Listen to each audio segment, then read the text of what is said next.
Si Kristo'y muling nabuhay, Kanyang nilikhang tanan, mga tao'y dinamayan.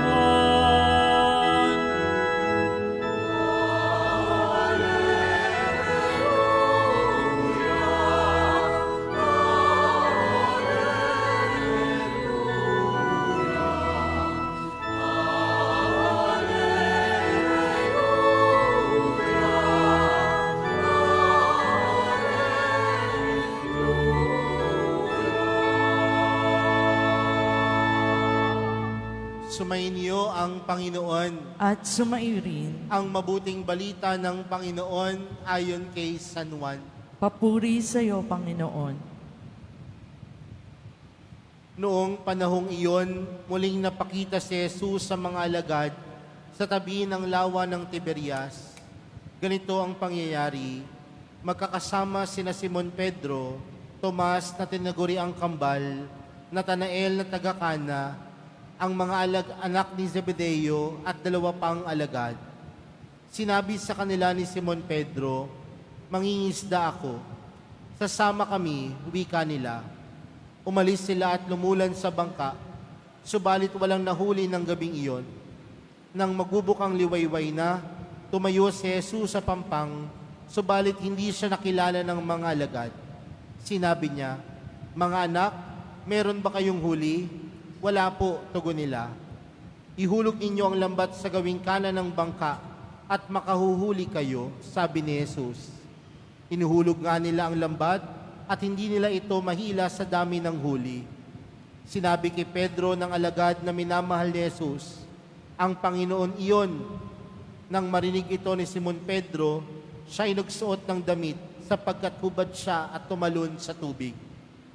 Ang kasama niyang mga alagad ay sumapit sa pampang, sa kayang munting bangka. Hila-hila ang lambat na puno ng isda. Hindi sila gaanong kalayuan sa pampang, mga 70 metro lamang. Pag-ahon nila sa pampang, ay nakakita sila roon ng mga bagan na may isdang nakaihaw at ilang tinapay. "Magdala kayo rito ng ilang isdang nahuli ninyo," sabi ni Jesus. Kaya't sumampa sa bangka si Simon Pedro at hinila sa pampang ang lambat na puno ng malalaking isda, 153 lahat. Hindi napunit ang lambat, kahit ganoon karami ang isda. "Hali kayo at mag-almusal tayo," sabi ni Jesus. Isa man sa mga alagad ay walang naghangas magtanong sa kanya kung sino siya, sapagkat alam nila na siya ang Panginoon. Lumapit si Jesus, kinuha ang tinapay at ibinigay sa kanila, gayon din ang isda. Ito ang ikatlong pagpapakita ni Jesus sa mga alagad pagkatapos na siya'y muling mabuhay. Pagkakain nila, tinanong ni Jesus si Simon Pedro, "Simon, anak ni Juan, iniibig mo ba ako ng higit kaysa mga ito?" "Opo, Panginoon, nalalaman ninyong iniibig ko kayo," tugon niya. Sinabi sa kanya ni Jesus, "Pakanin mo ang aking mga batang tupa." Muli siyang tinanong ni Jesus, "Simon, anak ni Juan, iniibig mo ba ako?" Sumagot si Pedro, "Opo, Panginoon, nalalaman ninyong iniibig ko kayo." Ani Jesus, "Pangalagaan mo ang aking mga tupa." Pangatlong ulit na tinanong siya ni Jesus, "Simon, anak ni Juan, iniibig mo ba ako?" Nalungkot si Pedro, sapagkat may katlo siyang tinanong, "Iniibig mo ba ako?"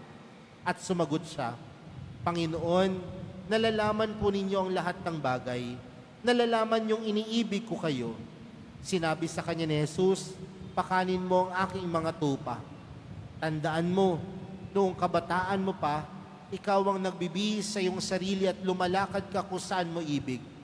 Ngunit pagtanda mo, iunat mo ang iyong mga kamay at iba ang magbibihis sa iyo at dadalhin ka kung saan hindi mo ibig." Sinabi niya ito upang ipakilala kung paano mamamatay si Pedro at sa gayoy mapaparangalan niya ang Diyos. Pagkatapos, sinabi sa kanya ni Jesus, "Sumunod ka sa akin."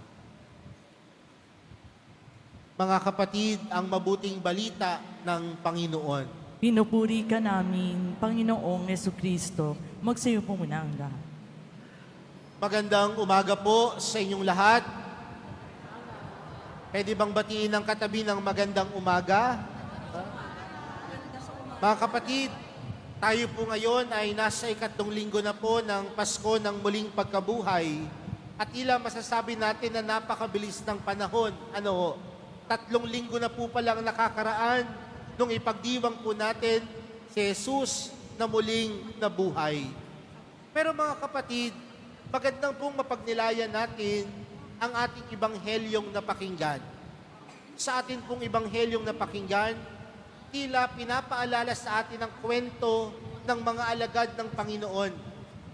Marahil nung mga panahon na yon, ang mga alagad ni Jesus ay nagluluksa pa din. Kasama ng kanilang pagluluksa, yung kanilang disappointment marahil sa Panginoon. Bakit masasabi kong medyo disappointed sila kay Jesus? Mga kapatid, sumunod sila kay Jesus dahil nakita nila ang kapangyarihan ng Panginoon. Sumunod sila kay Jesus dahil nakita nila na napakadaming milagro ng ginawa ng Panginoon. Pero marahil na-disappoint sila nung nakita nila si Jesus, hinagupit, nasaktan, ipinako sa krus at namatay. Marahil noong mga panahon na yon, tinatanong nila ang kanilang sarili kung bakit siya ang Diyos, bakit niya kailangan danasin ang mga bagay na ito. Pero mga kapatid, sa ating ibanghelyong napakinggan, bumalik ang mga alagad sa kanilang pangiging mangingisda. Tandaan natin mga kapatid, bago sila maging alagad ng Panginoon, higit sa lahat, si San Pedro ay siya ay isang magaling, veteranong mangingisda. Pero kung mapapansin natin mga kapatid, paano ba tinawag ni Jesus si Pedro? Di ba tinawag ni Jesus si Pedro sa pamamagitan ng pagsabi kay Pedro, itapon mo ang iyong lambat, ihagis mo ang iyong lambat. Pero sa isip ni Pedro nung mga panahon na iyon, sino ba itong tao na to? Matagal na kaming mangingisda. Pero nung sinunod ni Pedro si Jesus, ano ang nangyari? Nakahuli sila ng napakadaming isda. Sabi nga doon sa Ebanghelyo ni San Lucas, kulang na lamang mapunit ang lambat sa dami ng isda. Sa Ebanghelyong napakinggan natin sa araw na ito, sa kabinalang kanilang pagluluksa, kalungkutan, at maraming disappointment, sinunod nila yung lalaking nagsabing, itapon ang lambat sa gawing kanan. At ano ang nangyari? Napuno ng napakadaming isda, malalaking isda ang lambat. Simple lamang mga kapatid ang mensahe nito. Kung kinikilala natin ang Diyos sa ating buhay, tunay na nag-uumapaw ang pagpapala. Kung kinikilala natin ang Diyos sa ating buhay, tunay na nag-uumapaw ang pagpapala at biyaya mula sa Diyos. Alam niyo mga kapatid, sa panahon natin ngayon, dati ang katanungan lamang, meron nga ba talagang Diyos? Pero ngayon sa panahon na din natin, tinatanong din ang katanungang ito, meron ka bang Diyos? Dahil kung meron kang Diyos sa iyong puso, kinikilala mo ang Diyos, sinasabi ko po sa inyo mga kapatid, tunay na mag-uumapaw ang pagpapala ng Diyos. Sabi nga po ng grupo ng El Shaddai, kapag ang Diyos ay nagbigay, ito'y laging siksik, diglig, at nag-uumapaw. Dahil ganyan kabuti ang Diyos. Ganyan kabuti ang mahal na pong Jesus Nazareno. Kung kikilalanin siya, mag-uumapaw ang pagpapala. Pangalawang bagay, mga kapatid, isang bagay marahil ang tinuturo ng ating ebanghelyo. Nung nakita nila na merong isang taong nagyayaya sa kanilang mag-almusal, at sabi sa ebanghelyo, hindi nila nakilala si Jesus. Pero nung pinagninalayan ko po marahil ang ebanghelyo, naniniwala naman po ako marahil na nakilala nila ang Panginoon. Pero bakit sinasabing hindi nila nakilala ang Panginoon? Marahil dahil ang mga alagad walang mukhang may haharap kay Jesus. Bakit? Tandaan po natin, iniwan nila ang Panginoon. Nung naghihirap si Jesus na nakabayubay sa krus, nasa ng mga alagad? Nagsipagtago. Pero anong paanyaya sa kanila ng Panginoon? Mag-almusal tayo. Hali kayo. Di ba mga kapatid, nakikipagsalo po ba kayo ng pagkain sa inyong kaaway? Nakikipagsalo po ba kayo ng pagkain sa inyong kaaway? Sasabihin ng iba, paglalagyan namin ng lason. Nakikipagsalo po ba kayo ng pagkain sa inyong kaaway? Marahil hindi. You will never share a meal with your enemy. Pero dito sa ating ebanghelyo na pakinggan, anong sabi ng Panginoon? Mag-almusal kayo. Mag-almusal tayo. Pero marahil ang mga alagad, lalo higit si Pedro, walang mukhang may harap. Pero sa kanilang pakikipagsalo sa Panginoon, tila napahiya si Pedro. Pero mga kapatid, yung karanasan ng pagpapahiya kay Pedro ng ni Jesus sa Ebanghelyo ay magandang karanasan. Bakit?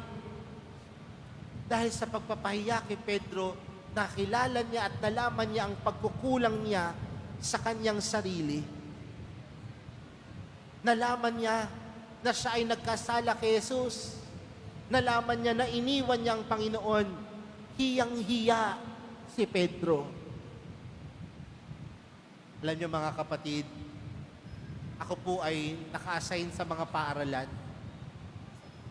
At sa paaralan po, bawal ipahiya ng teacher ang mga estudyante. Pero naalala ko po nung ako ay bata pa, dati ho namamahiya ang mga teacher sa tamang paraan dahil may tinuturo silang leksyon. Pero yung mga pagkakataon na yon na minsan napapahiya ka sa loob ng silid-aralan, yun yung mga pagkakataon na naalala mo, kailangan ko pang pagbutihan, kailangan ko pang magpursige, kailangan ko pang mag-aral ng mabuti. Ngayon po kasi, bawal nang magpahiya. At kung bawal na magpahiya, dumadami din ang nawawalan ng hiya. Wala nang hiya na gumawa ng masama. Wala nang hiya na aminin ng pagkakamali. Wala nang hiya sa maraming kabalastugang bagay na ginagawa. Mga kapatid, nahiya si Pedro sa Panginoon.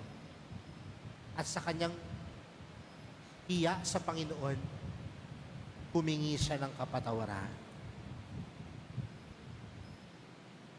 Kaya minsan okay din mapahiya. Dahil sa mga oras na yun, ipinapaalala sa atin na may pagkakasala tayo. May pagkukulang tayo. Pangatlong bagay, mga kapatid.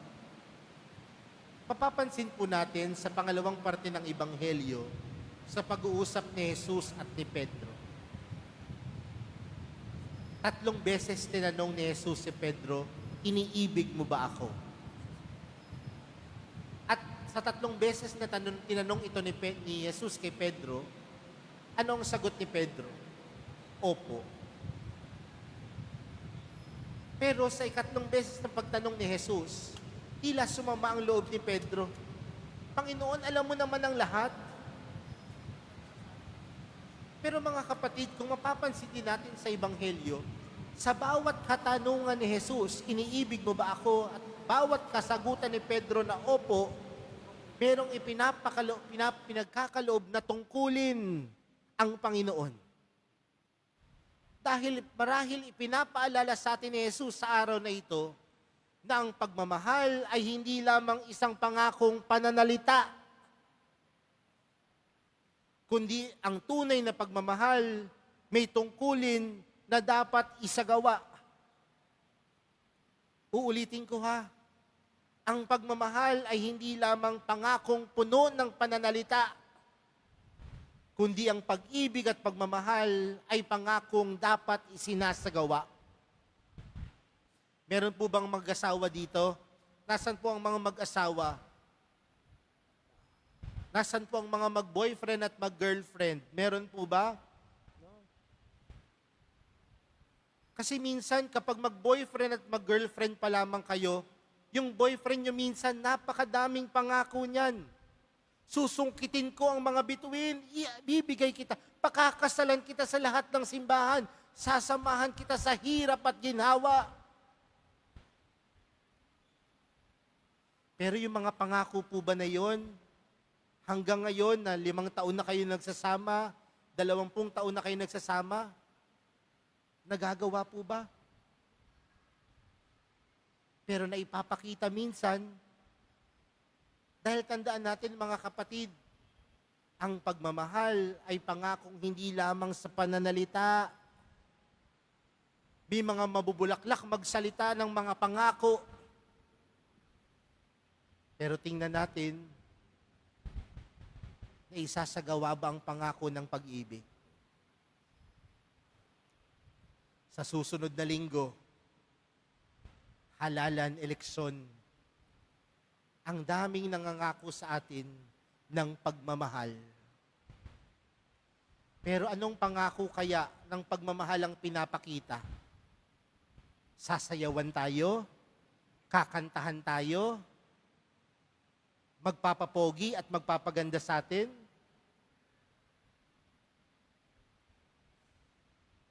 Mga kapatid, ang pangako, ang pagmangako ng pagmamahal ay hindi lamang sa mabubulaklak na pananalita. Dapat nakikita sa gawa.